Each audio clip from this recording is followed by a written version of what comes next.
dirty work. They need to start. They need to step up. I would rather Liverpool. I'd rather Liverpool win the league than Liverpool. I'd rather Liverpool win the league than City this year. To be honest with you, I'd rather Liverpool win it. You'd rather Liverpool get their 20. Yes.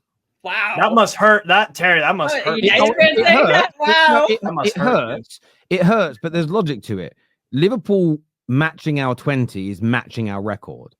It is much easier over the course of the next, hopefully 50, 60 years I'm alive, for Man United to win another league title and get ahead of Liverpool than it is for us to do a 5-peat. A 5-peat will never be done again if you do it. A 4-peat might happen again in my life. It might.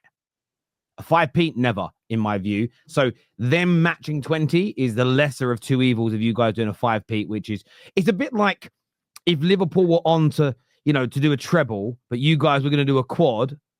I don't want either. But if I had to pick, and it was my decision. But if you had to pick, Terry, your heart is telling you you'd rather Arsenal win it then.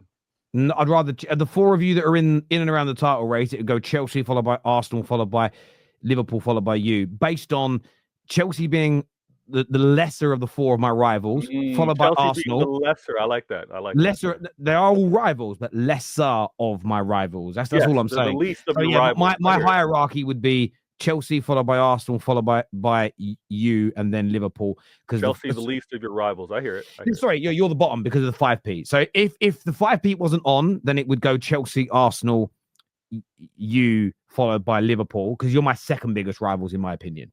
Liverpool number one, but the record they're chasing is massive. It's like when you guys, when you guys stopped them from doing the quad, I was happy because the quad meant they completed football first, and I didn't want that either. So it's shit being a United fan because basically I have to always pick between the best of shitty situations. Yeah. It's been crap, and I'm very aware of that. We've been holding it down. We just have for your club. For your club, you've been holding it down. But again, I take credit for your downfall really, because ever since the FA Cup final, you've not been as good.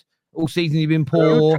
Ever since Kobe Mainoo dunked on you in the last game of last season. Give credit to Ten Hag, not Mainoo. Give credit to Ten Hag. I like that. Ghost Nathan here says red card on the 84th minute whilst on in terrible form.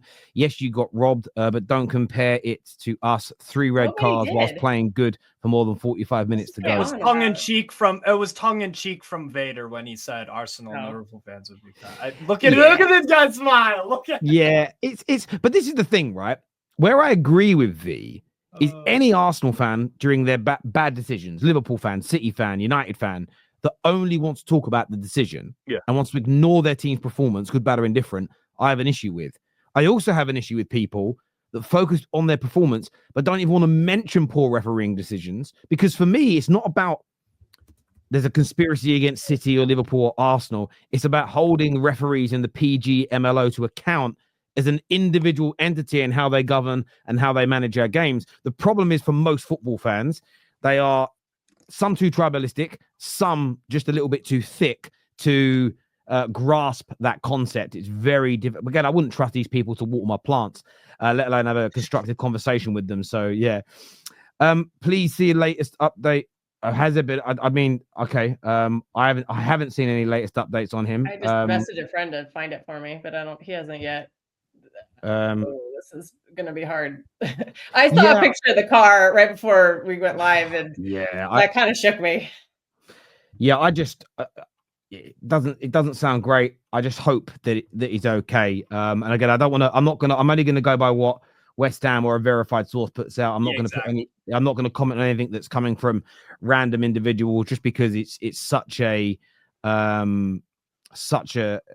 emotional and very, and at this point it's a very private situation, because until it's been agreed by his family for any news, good, bad, or indifferent, to be released, it's not our business, in my very humble opinion on that.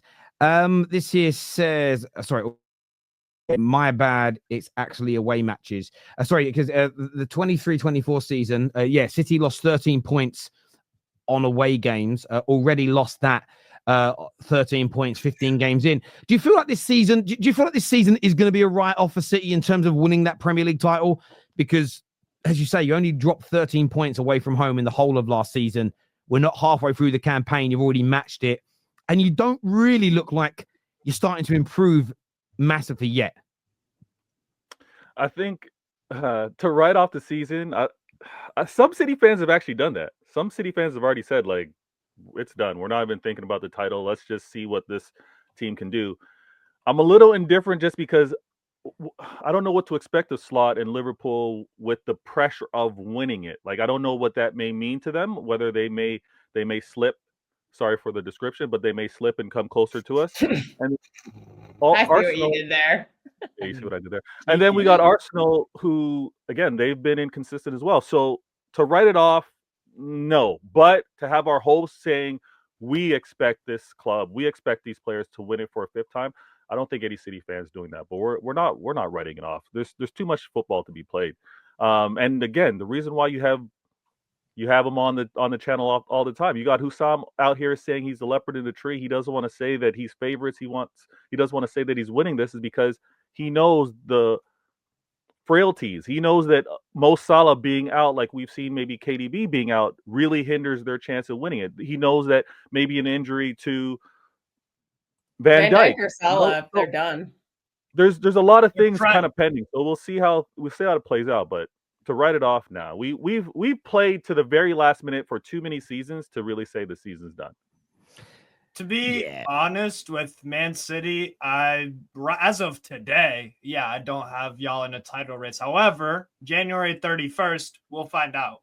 Yeah. Because you do have an opportunity to do something. If you can bring in 2 players that can maybe bring in a right back, you need it. I want to spend like Chelsea. Steve, I want us to spend like Chelsea in January. We have the money too. I don't know why they're not spending it. We are a very rich club, and it's time to flex that muscle after not doing it over the summer. Let's do a Chelsea in January. That's what I want. Let's get Bruno Guimaraes. Yeah, and I think on top of that as well, you want to get back to being competitive. You want to try and close the points gap because you never know what another team is going to do. Liverpool, and I know they'll hate me for saying this, but it's hypothetical. You might close it to say 8 points, 7 points, and then Liverpool lose Van Dijk and Mo Salah for the rest of the season in February. I would not wish that though. And of course, but I'm painting a hypothetical situation. Say they did, or they don't, and say they just go on a mad run like you've been on, and they lose 5 away games and 2 home games on the bounce. If you guys don't get yourself back to being competitive, if you don't get yourself into a position to pounce, even if Liverpool collapse, you won't be there. Because you almost want to put yourself into a position now where if you get the opportunity to pounce, you're ready to do it. And I think I think Pep will strive for that personally. Another thing to consider is these players are all playing, or many of them are playing in the final years of their contract. There is something about not risking your next season, not risking that big payout. So do these players maybe play a little conservatively? Do they? Maybe there might be a drop in form, so we'll see. I don't think we have any of those players. Kevin De Bruyne's the only person whose contract ends this summer. I'm talking about Walker. I'm talking about our rivals. Well, no, we gave Walker an extension. I think he has this year and next year. So I hear that he's just finished. His pace is gone, and he's never had athleticism. He's never been a super smart, intelligent player. And once you take away his pace, he's just not good anymore. That's why I never listen. Kyle Walker's amazing. That's why I never had him as a number 1 in Premier League history, because I just feel that the fact that he hasn't been able to cope as soon as his pace has gone, I wouldn't put him above. I mean, if Zabaleta had his pace, he'd have been seen as better. Zabaleta for me is a better defender than Kyle Walker is. Kyle Walker just had the recovery speed to make up for so many deficiencies within his game. That recovery speed doesn't make you the best right back in the history of the Premier League. And I use Zabaleta as an example so that you can see it's not about propping up one of my players or an Arsenal player or a Liverpool player. It's about, I wouldn't even put him above Zabaleta personally, but I get that he was an amazing tool because of that speed. Ray, thank you for the super chat there as well. Look,